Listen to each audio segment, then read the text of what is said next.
Shri Ganeshotsav Mandal J. Road Dandeli ವತಿಯಿಂದ ಎಲ್ಲ ಗಣೇಶ ಭಕ್ತರಿಗೆ ಸ್ವಾಗತ ಸುಸ್ವಾಗತ. ಗಣೇಶ ಮಂಡಲದ 44ನೆಯ ಗಣೇಶೋತ್ಸವದ ಸಂದರ್ಭದಲ್ಲಿ ನಾವು ನಿಮ್ಮ ಮುಂದೆ ವೈಷ್ಣೋದೇವಿಯ ಪವಾಡವನ್ನು ಪ್ರಸ್ತುತಪಡಿಸುತ್ತಿದ್ದೇವೆ. ವಕ್ರತುಂಡ ಮಹಾಕಾಯ ಸೂರ್ಯಕೋಟಿ ಸಮಪ್ರಭ ನಿರ್ವಿಘ್ನಂ ಕುರು ಮೇ ದೇವ ಸರ್ವಕಾರ್ಯೇಷು ಸರ್ವದಾ.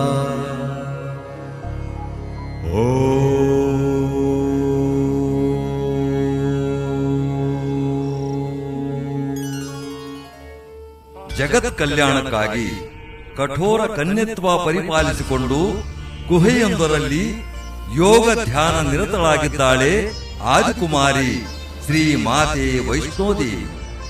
ಈ ಮಾತೆಯ ಯೋಗ ಧ್ಯಾನ ಯಾರಿಂದಲೂ ಭಗ್ನಗೊಳ್ಳದಿರಲೆಂದು ಸಾಕ್ಷಾತ್ ಆಂಜನೇಯನೇ ಸರ್ಪಗಾವಲಾಗಿ ಶ್ರೀರಾಮನ ಧ್ಯಾನದಲ್ಲಿ ತಲ್ಲೀನನಾಗಿದ್ದಾನೆ. ಶ್ರೀರಾಮ ಶ್ರೀರಾಮ ಶ್ರೀರಾಮ. ಓಂ ಹ್ರೀಂ ಕ್ಲೀಂ ಬ್ರಹ್ಮದೇವಾಯ ನಮಃ.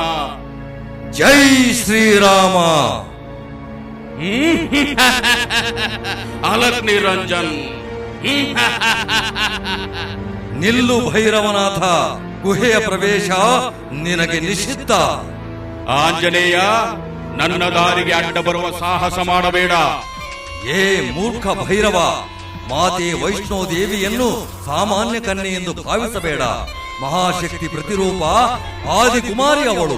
ಶ್ರೀಮಾತೆಯ ಯೋಗ ಧ್ಯಾನಕ್ಕೆ ಭಂಗ ತರದೆ ನೀನಿಲ್ಲಿಂದ ಹೊರಡು ಮೊದಲು. ಏನು, ಬಂದ ಕಾರ್ಯವನ್ನು ಸಾಧಿಸದೆ ಹೊರಡುವುದೇ? ಸಾಧ್ಯವಿಲ್ಲ.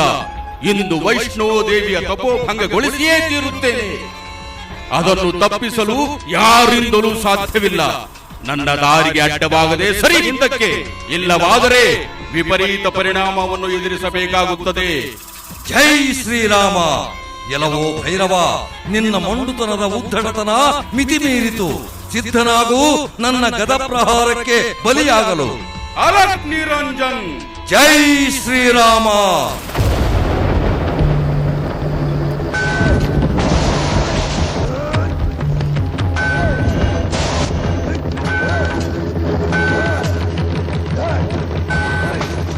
ನಿಲ್ಲು ಆಂಜನೇಯ.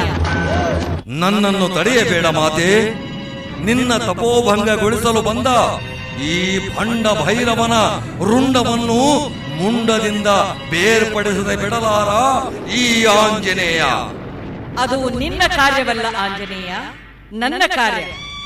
ಈ ಮದೋನ್ಮತ್ತ ಭೈರವನ ಅಹಂಕಾರವನ್ನು ನಾನು ಸಂಹರಿಸುತ್ತೇನೆ. ನೀನು ಸೈರಣೆಯಿಂದಿರು. ನಿನ್ನ ಚಿತ್ತ ಮಾತೆ. ಅಲಕ್ ನಿರಂಜನ.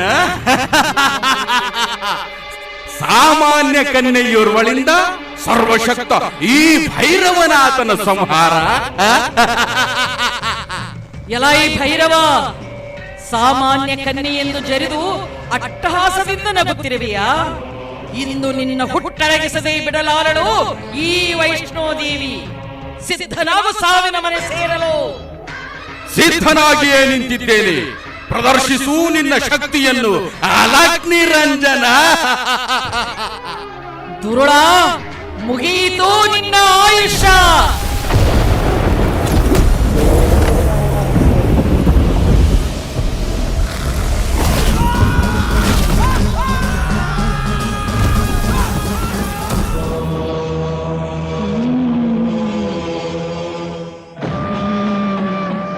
ಅಮ್ಮ ವೈಷ್ಣೋದೇವಿ, ಶಾಂತಳಾಗಮ್ಮ, ಶಾಂತಳಾಗು.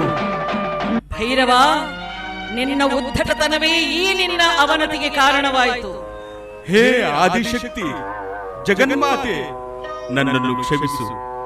ಈ ನಿನ್ನ ದಿವ್ಯ ಸಾನ್ನಿಧ್ಯ ಪ್ರಾಪ್ತಿಯಿಂದ ನಾನು ಧನ್ಯನಾದೆ. ತಾಯಿ, ನನ್ನ ಸಾವಿನ ಬಗ್ಗೆ ನನಗೆ ದುಃಖವಿಲ್ಲ. ಏಕೆಂದರೆ ನಿನ್ನ ಕೈಯಿಂದಲೇ ಹತನಾಗಿ ಮೋಕ್ಷ ಸಂಪಾದಿಸಬೇಕೆಂಬ ಮಹದಾಸೆ ನನ್ನದಾಗಿತ್ತು. ಆ ಕಾರಣದಿಂದಲೇ ನಿನ್ನ ವೈರಿಯ ಸೋಗು ಹಾಕಿ ನಿನ್ನೆದುರು ಬರಬೇಕಾಯಿತು.